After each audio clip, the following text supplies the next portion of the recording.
Okay, सो हम लोग देखेंगे यहाँ पर। देखो, क्या होता है कि सबसे पहले मैं आपको बताता हूँ, इसके अंदर हम लोग रीटेस्टिंग कॉन्सेप्ट की बात कर रहे हैं। अबे यार, ये ग्रीन कहाँ से आ गया? MMC retesting concepts. इसमें क्या होता है कि हम लोग ट्रेंड के साथ फ्लो करते हैं।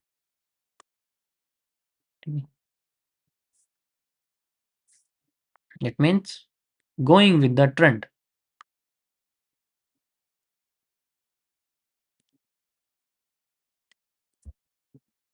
Trend following.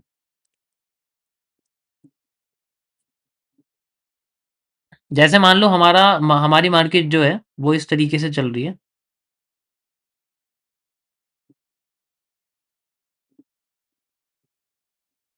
फिर वो नीचे आती है लाइक दिस। ठीक है, नीचे आने के बाद फिर वो ऊपर जाती है मान लो, और फिर वो नीचे आ जाती है, एंड देन इस तरीके से एक दोबारा से स्ट्रक्चर बन जाता है। अब यहाँ कई सारे हाईज बनते हैं, कई सारे लोज बनते हैं। तो लेट से मैं आपसे कहता हूँ कि भाई यहाँ पर हमारे सामने कैंडल स्टिक्स हैं हाई पर। ठीक है, हमारे सामने यहाँ पर बना हुआ है, लेट से मैं आपसे कहता हूँ कि एक शूटिंग स्टार है। ठीक है, यहाँ बना हुआ है, यहाँ पर भी एक शूटिंग स्टार है, यहाँ बना हुआ है, रेड कलर का होता है। अब क्या करना है, हमारे जो ब्रेकआउट है वो इनकी कैंडल की बॉडी की क्लोजिंग से ऊपर रहेगा। ये हमारा रियल ब्रेकआउट होता है, और ये हमारे सामने मतलब एक तरह से ये भी एक ब्रेकआउट होता है। दोनों ही होते हैं, मतलब इससे ऊपर ही बॉडी क्लोज कर दी उसे भी मानते हैं हम लोग, इससे ऊपर भी कर दी उसे भी मानते हैं। बट मेजोरिटी रहती है कि इससे ऊपर कर दी कि विक्स से तो ज़्यादा रियल रहती है। अब मार्केट क्या कर रही है, दोबारा से अपने आप को नीचे लेके जा रही है और एकदम से फिर बाद में बूस्ट कर रही है। आपने देखा होगा, इसे हम लोग एफएमएफआर कह सकते हैं। ये पैरेलल चैनल है, यहाँ से यहाँ तक की सप्लाई लगा दी, मार्केट इज गोइंग अप। अब यहाँ से मार्केट जैसे ही हमें अपनी जो बॉडी है वो यहाँ से क्लोज करती हुई दिखती है, लेट्स से एक बड़ी सी मारूबोजू ग्रीन कलर की यहाँ बन जाती है। ठीक है, और फिर मार्केट हमें कंटिन्यू करती हुई दिखती है। अब जो नेक्स्ट पोर्शन रहेगा वो क्या रहेगा कि भाई हमें मार्केट के रीटेस्टिंग जोन को यूज करना है। अब मार्केट में कई सारे रीटेस्टिंग जोन होते हैं, बहुत सारे होते हैं, एक नहीं होता, काफी सारे रीटेस्टिंग जोन। तो हम सभी रीटेस्टिंग जोन को जनरली यूज कर सकते हैं। मैंने आपको रिसेंट का बताया कि इसी की वजह से मार्केट हमारी ऊपर गई थी।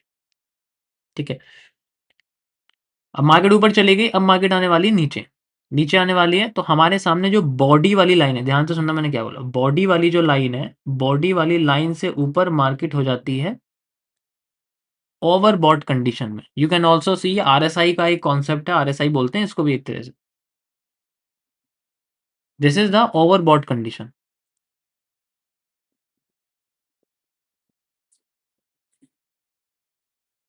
अब यहां पर मार्केट क्या करेगी, अपनी उस कंडीशन पे आने की कोशिश करती है मैक्सिमम टाइम जहां से उसने अपना ब्रेकआउट दिया था। इसे हम लोग एसआर इंटरचेंज भी कह देते हैं। ये रेजिस्टेंस है और यहाँ पर मार्केट सपोर्ट बनाने के लिए आ रही है। Simple as that. We can also say, अब जैसे ही मार्केट नीचे आने वाली होती है तो वो कभी कभी अपने 50% से नीचे चली जाती है। मैं आपसे कहता हूँ कि भाई यहाँ से ना मार्केट हमें क्या कर रही है, और भी नीचे ले जाने की कोशिश कर रही है। लेट से यहाँ से नीचे जा रही है इस तरीके से, और नीचे जा रही है, और यहाँ पर आके वो अपने आप को जनरली यूज कर रही होती है। अब हमें क्या देखना होता है कि हमारी जो लाइन है ना, ये जो लाइन है, ये लाइन बड़ी ही इंपॉर्टेंट होती है ब्रेकआउट की। ठीक है, ये लाइन बड़ी इंपॉर्टेंट होती है। अब मार्केट अगर इस लाइन के अराउंड में घूम रही है तो इसका मतलब है कि ये रीटेस्टिंग ही है। अगर वो सीधे नीचे आ रही है ना इस लाइन से, इसका मतलब ये फेक आउट माना जाएगा। ये पूरा का पूरा एरिया फेक आउट आपका माना जाएगा। ठीक है, पूरा का पूरा एरिया आपका फेक आउट माना जाएगा।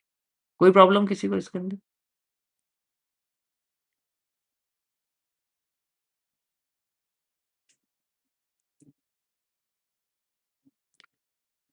क्या होगा, मार्केट यहाँ कंसोलिडेट करने लग जाएगी, विक बनेगी इस तरीके से, लेकिन किसी एक डायरेक्शन में जाना शुरू नहीं करेगी, और फिर बाद में वो अपनी डायरेक्शन यहाँ से ऊपर ले जाती है।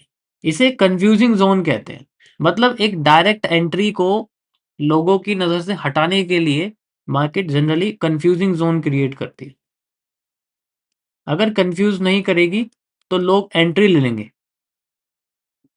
लेंगे या नहीं लेंगे? बिल्कुल लेंगे।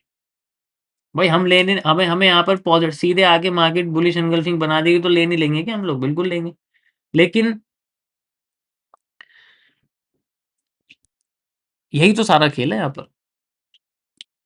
अब जैसे ये पोर्शन आ गया, तो अब मार्केट दोबारा से ऊपर जाएगी, फिर दोबारा नीचे आएगी, देन वो अपने यहाँ पर रियल पैटर्न दिखाती है। जैसे एग्जांपल के लिए बुलिश एनगल्फिंग बना दिया, या बेरिश पॉजिटिव एनगल्फिंग बना दिया, वैसे ही पैटर्न बनाने की कोशिश करती है। मतलब मूव होता है डायरेक्ट, लेकिन फिर दोबारा आती है घूम के, तब उसका रियल मूव जनरली है निकल के आता है।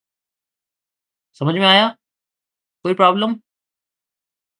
यहाँ तक समझ में आया? ये ब्रेकआउट का रूल है जनरली, ये एक लाइन से पता कर लेते हैं, बस देखना, बस ऑब्जर्वेशन चलती है। जैसे मैं एक्सप्लेन करूँ आपको बड़ा कॉम्प्लेक्स लग रहा है, बट सिर्फ एक लाइन का खेल है सारा, सिंगल एक लाइन का खेल है बस। कभी कभी क्या होता है, जैसे हम लोग इसको मैं और अलग तरीके से बताता हूँ। कभी कभी क्या होता है, जैसे मान के चलो मार्केट हमारी इस तरीके से नीचे आ रही है, ठीक है, और फिर ऊपर जा रही है यहाँ से।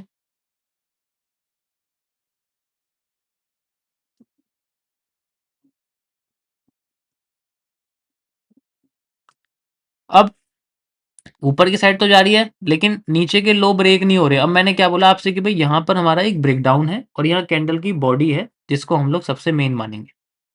यू कैन सी हमारे सामने यहाँ पर एक हैमर बना हुआ है, दिस इज ए हैमर।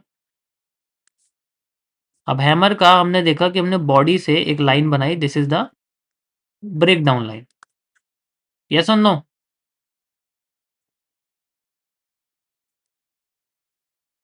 ठीक है, ये आपकी ब्रेक डाउन लाइन यहाँ पर हो जाएगी। अब मार्केट यहाँ से नीचे क्लोज कर रही है, मार्केट यहाँ से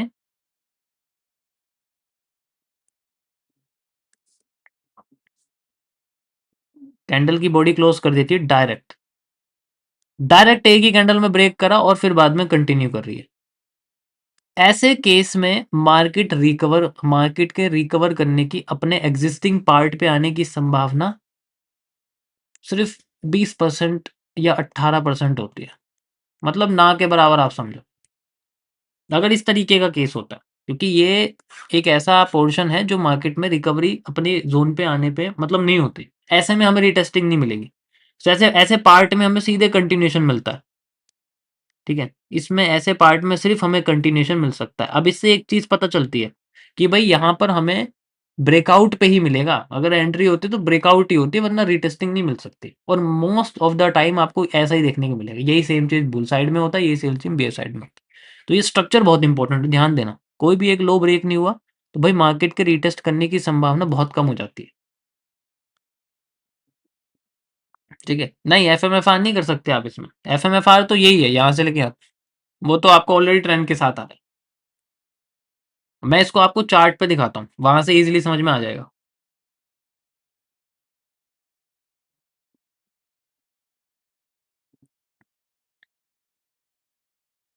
एग्जाम्पल के लिए चलो, ये तो कंटिन्यू था, इसमें तो कोई प्रॉब्लम नहीं थी। बार बार अपना मार्केट हाई ब्रेक कर रही थी, फिर हाई ब्रेक कर रही थी। ठीक है, ये तो लाइव में मैंने आपको दिखा दी। टेस्टिंग यही सेम चीज है जो भी हुई है। जो पहली कंडीशन थी ये वो है, देखो लाइव में ही हुआ है। और ये जो पहली कंडीशन है वो लाइव में ही हुआ है यहाँ पर। अब आप देखो, जो मैंने आपको दूसरी कंडीशन बताई वो ये रही। यू कैन सी इजीली ये मार्केट हमारी अपसाइड में ऐसे जा रही थी, एक भी इसका लो ब्रेक नहीं हो रहा था। देखो मैंने कई सारे लो बनाए हुए हैं, ये भी बनाया हुआ है, ये बना हुआ है। ठीक है, एक भी इसका लो ढंग से ब्रेक नहीं हुआ। जब इसका एक लो ब्रेक हुआ यहाँ से, अगर मैं ये बोलूँ आपसे कि भाई ये वाला जो एरिया है ये ब्रेक हो गया, तो मार्केट ने रिजेक्शन करके अपने हाई को ब्रेक कर दिया और फिर दोबारा इसके लो को ब्रेक कर दिया। इसका मतलब नीचे फेक आउट, ऊपर फेक आउट, और नीचे वाला फेक आउट ब्रेक कर दिया, तो वो ब्रेक डाउन बन गया। फेक आउट का फेक आउट ब्रेकआउट या ब्रेक डाउन होता है। अब ये वाला तो फेक आउट हो गया, मैंने इसको देखो माइनर चेंज ऑफ कैरेक्टर लिख दिया, तो ये फेक आउट का फेक आउट ब्रेकआउट होगा। और यहाँ पर मार्केट आप खुद देखो, क्या इस जगह पर पोर्शन पे मार्केट हमें दोबारा नीचे आई, ऊपर आई है वापस। कैंडल बॉडी क्लोजिंग की अगर हमें बात करें, क्योंकि हमें एक स्विंग्स की जरूरत है, हमें एक बड़ा स्विंग चाहिए, क्योंकि यहाँ मार्केट हमेशा बड़ा स्विंग ला रही है, ऐसे स्विंग ला रही है इस तरीके से। तो हमें अगर स्विंग की जरूरत है तो हमें यहाँ पर जनरली बड़ा स्विंग चाहिए। अब जब छोटा गया, छोटा सा तो आ गया, इसे यूज कर सकते हैं, ऐसे थोड़ी यूज कर लेंगे इसको, ऐसे नहीं यूज कर सकते ना, बड़ा स्विंग चाहिए। अब तो इसी इसमें एक ही चीज है कि हमें इसमें इंटरनली ही चलना पड़ता है, इंटरनली ही चलना पड़ता है। समझ में आया?